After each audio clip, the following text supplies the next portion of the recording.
Telethon कर दी, 5 अरब रुपए जमा हो गए। बाद में पता चला कि वो 5 अरब रुपए जो हैं वो सोशल मीडिया के ऊपर वो इमदाद भी डाउनलोड हो गई, राशन के पैकेट भी सोशल मीडिया पे बट गए और फिर सोशल मीडिया पे ही वो बांटे गए। और दूसरी आपने सैलाब की बात की। हमारे मुल्क पर एक आफत आई हुई है, अल्लाह ताला सैलाब ज़दगान को जल्दी उनके अब घरों में आबाद करे। हुकूमत पूरी कोशिश कर रही है। एक चीज़ मैं आपको बता दूं, शहबाज शरीफ साहब की किसी सूबे में हुकूमत नहीं है, लेकिन शहबाज शरीफ साहब ये देखे बगैर कि कौन सा सूबा किस जमात के पास है या किस जमात की हुकूमत है किस सूबे में, वो इर्रिस्पेक्टिव ऑफ दैट वो हर जगह जा रहे हैं, रोज़ जा रहे हैं, एक्चुअली जाके मदद कर रहे हैं। ये नहीं कि टीवी पे बैठ के एक टेलीथॉन कर दी, 5 अरब रुपए जमा हो गए। बाद में पता चला कि वो 5 अरब रुपए जो हैं वो सोशल मीडिया के ऊपर वो इमदाद भी डाउनलोड हो गई, राशन के पैकेट भी सोशल मीडिया पे बट गए और फिर सोशल मीडिया पे ही वो बांटे गए। और असल में क्या हुआ कि जो टैक्स पेयर का पैसा है जो इस वक्त आपको लगाना चाहिए था सैलाब ज़दगान के ऊपर, आप उसकी एक्सपेंस के ऊपर आप इमरान खान साहब हेलीकॉप्टर यूज़ करते हैं, गाड़ियाँ यूज़ करते हैं, सिक्योरिटी यूज़ करते हैं और जाते हैं फ़ोटो सेशंस के लिए। सैलाब ज़दगान को ये मदद की ज़रूरत नहीं, उनको ये एहसास होना चाहिए कि पंजाब में उनकी हुकूमत है और KPK में उनकी हुकूमत है और यही दो जगह हैं जहाँ पर बहुत बड़े फ्लड्स आए हुए हैं। तो आप जिस जगह पे आपकी पाकिस्तान के सबसे बड़े सूबे में आपकी हुकूमत है, KPK में आपकी हुकूमत है, तो आप फेडरल गवर्नमेंट के ऊपर सब कुछ डाल के पतली गली से फरार नहीं हो सकते। आपका सबसे बड़ा स्टेक है इस गवर्नमेंट में, आप जिम्मेदार हैं। इस जगह पे खड़े होके आपने कहा था कि जनरल बाजवा की एक्सटेंशन के गुनाह में आप शामिल नहीं थी। अब अगर हुकूमत दोबारा ये गुनाह करती है तो क्या आप इसकी मुखालफत करेंगी?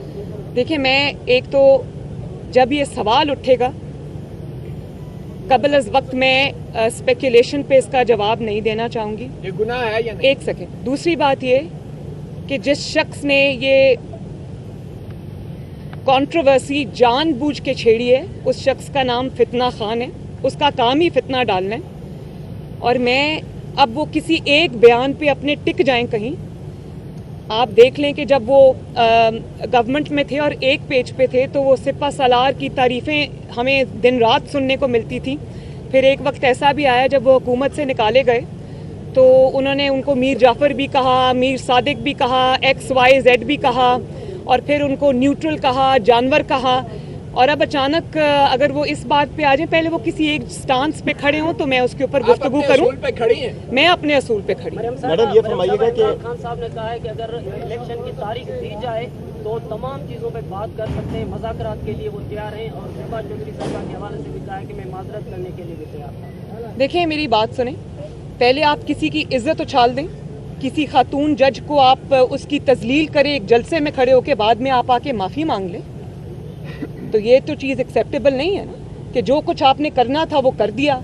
उसके बाद डैमेज कंट्रोल के लिए क्योंकि अपनी ज़ात पे बात आ गई है तो डिस्क्वालिफिकेशन से बचने के लिए आप ये कर दें, ये ऐसा नहीं होगा।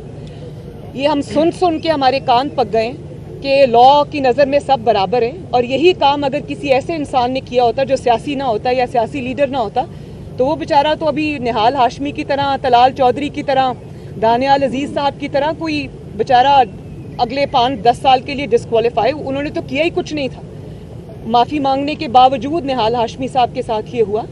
तो इसलिए कोई बच के निकल जाए क्योंकि उसने सियासी जमात का लिबादा ओढ़ा हुआ है तो ये काबिले माफ़ी नहीं है चीज़। और जजेस को भी मैं ये रिक्वेस्ट करूँगी कि उनको इस चीज़ को देखना चाहिए कि वो क्यों एक फितने को मजबूत होने का अनजाने में मौका दे रहे हैं। कल को किसी का घर, किसी की इज्जत जो है वो महफूज नहीं होगी और उसमें जुडिशरी शामिल होगी।